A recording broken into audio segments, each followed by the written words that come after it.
मोदी इस्तीफा दो, नरेंद्र मोदी इस्तीफा दो, मुखर नरेंद्र मोदी इस्तीफा दो, नहीं नहीं चलेगा, नहीं चलेगा, नहीं चलेगा, नहीं चलेगा, नहीं चलेगा, नहीं चलेगा। महिलाओं के साथ इस तरह के दुर्व्यवहार करने वाला दरिंदा इस्तीफा दो। नमस्कार, मेरा नाम चंद्रशेखर, आप मगही न्यूज़ देख रहे हैं। आपको बता दें, मणिपुर में जिस प्रकार से घटना घटा है उससे देश पूरा शर्मसार है। आप देख रहे होंगे जिस प्रकार से वीडियो वायरल हुआ, लोगों का प्रतिक्रिया इस प्रकार से सोशल मीडिया से लेकर धरातल पर उतरा है।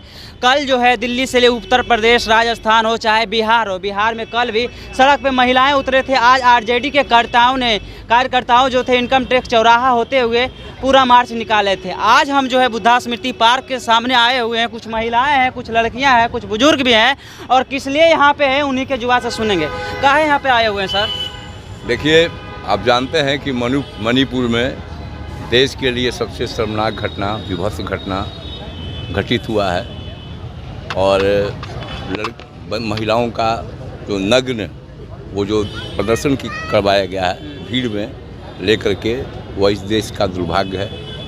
हम लोग चर्चा करते हैं महाभारत में द्रौपदी का चिरहरण का, कि द्रौपदी का चिरहरण हुआ था। महाभारत लोग बड़े चाव से पढ़ते हैं, सुनते हैं और उसकी निंदा करते हैं। मणिपुर की जो घटना है यह तो निवस्त कर देने वाली घटना है, और इसकी जितना निंदा की जाए वो कम होगा। एक तरफ जो है सरकार वादा करती है कि बेटी बचाओ और बेटी पढ़ाओ, दूसरी तरफ जिस प्रकार से मणिपुर में लड़कियों को लंग करके घुमाया गया, परेड करवाया गया, कहाँ तक सार्थक है? ये प्रधानमंत्री नरेंद्र मोदी का जो नारा है, बेटी बचाओ बेटी पढ़ाओ, यह डपोर संखी है, झूठा है, बकवास है। क्योंकि देश की बेटी को आज नंगा घुमाया जा रहा है, सामूहिक बलात्कार किया जा रहा है।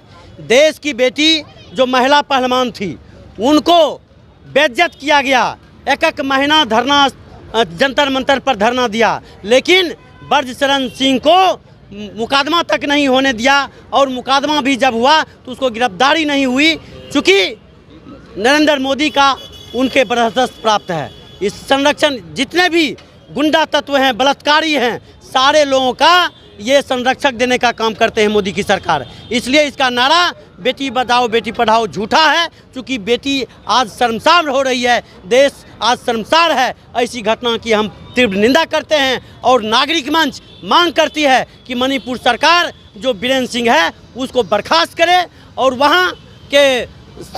वहाँ जो दंगा फैल रहा है, हिंसा हो रहा है, उस पर शांति व्यवस्था बनाए। कितना गर्व महसूस करते थे जब मणिपुर की बेटियां ये सिल्वर लेके आई थी, तो हम लोग गर्व करते थे, गर्व से सीना चौड़ा हो गया था। लेकिन मीराबाई चानू जिस राज्य से आती है वहाँ पर लगातार 2 से 3 महीना होने को जा रहा है, मणिपुर जलता है। और जिस प्रकार से वीडियो वायरल होता है, क्या लगता है इससे समाज पे क्या असर देखने को मिलेगा? जो बेटियां पढ़ने के नज़रिए से आगे बढ़ रही थी वो अब आगे बढ़ पाएगी?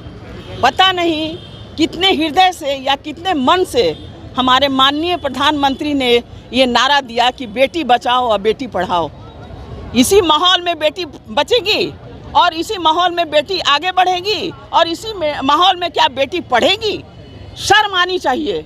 जिस तरह से महिलाओं को निर्वस्त्र करके घुमाया जा रहा है, और उनके साथ जो दुर्व्यवहार किया जा रहा है, ये ऊपर वाला माफ़ नहीं करेगा। आपको नीचे भले माफ़ी मिल जाए, ऊपर वाला माफ़ नहीं करने जा रहा है। आप शांति तरीके से यहाँ प्रदर्शन कर रहे हैं, क्या कुछ मांग है? जी, मांग तो यही है कि जो निकम्मी सरकार, राज्य सरकार है, उसको तो तत्काल बर्खास्त कर देना चाहिए था, और एक सक्षम पदाधिकारी, एक सक्षम मुख्यमंत्री को वहाँ स्थापित करना चाहिए।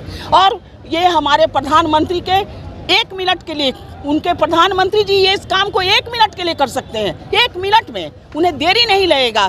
पता नहीं हमारी जो माननीय राष्ट्रपति महोदया हैं मुर्मू जी, वो भी क्यों चुप हैं? क्या चुप रहने के लिए ही अभी तक लोग पड़े हुए हैं? इस माहौल में भी लोग चुप रहेंगे तो आखिर बोलेंगे कब? जिस प्रकार से मणिपुर लगातार 2 से 2.5 महीने से जल रहा है, और आपको बता दें कि जो वीडियो वायरल हुआ है उसमें ये वहाँ का जो मुख्यमंत्री है उनका जो उटपटा बयान आया है, वहाँ पे एक्शन लेने की ज़रूरत थी, सांत्वना देने की ज़रूरत थी। उन्होंने कहा कि एक वीडियो वायरल हो गया है तो आप इतना बवाल मचा रहे हैं। इस प्रकार का घटना जो है सोबो को वहाँ पे है, तो इस पर क्या बोलिएगा? देश के लोकतंत्र के प्रहरी हमारे प्रधानमंत्री जी जो 56 इंच के सीना कहते हैं, और उन्हीं के नाक के तले बेटी बहुओं को नंगा घुमाया जा रहा। 56 इंच का सीना कहाँ है? विदेशों में सीना रखाए हैं और विदेशों की सुरक्षा कर रहे हैं।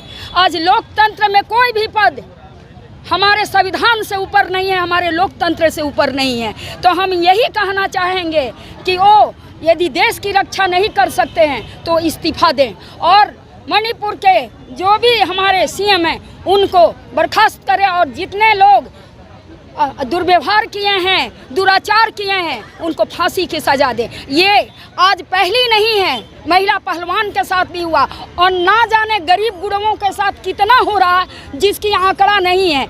आप सभी मीडिया बंधुओं को हम धन्यवाद देते हैं कि आप लोकतंत्र के प्रहरी हैं, सच्चे प्रहरी हैं, जो सच को दिखाने के लिए आज आम आवाम के बीच में आए हैं और आप लोग सुरक्षा के लिए आज हम लोगों के बीच आए हैं। आप सभी को धन्यवाद करते हैं। सर, जिस प्रकार से ओलंपिक में मीराबाई चानू सिल्वर लाती है तो भारतीयों का गर्व जो है, सीना जो है गर्व से ऊंचा हो जाता है, लेकिन वही मणिपुर जो है लगातार 2.5 महीना से जल रहा है। वहाँ की सरकार जो है उस पर एक्शन नहीं ले रही है और विवादित बयान भी दे रही है। कब तक बेटियां को इस प्रकार से जलील किया जाएगा? देखिए, बात सिर्फ ओलंपिक पहलवान महिला का नहीं है, बात सिर्फ मेडल जीतने वालों का नहीं है। हमारा देश संविधान से चलता है, जहाँ पर एक राष्ट्रपति हो या एक फ़कीर हो, एक झाड़ू देने वाली दाई हो या ओलंपिक जीतने वाली महिला हो, सबके अधिकार बराबर हैं, सबके लिए सम्मान बराबर है। अगर यहाँ पे अधिकारों का हनन इस बात पे हो कि भाई कोई मेडल जीतता है तो वो सुरक्षित है, लेकिन जो गांव की गरीब महिला है वह सुरक्षित है, तो हमारा संविधान उसी दिन ख़त्म माना जाएगा।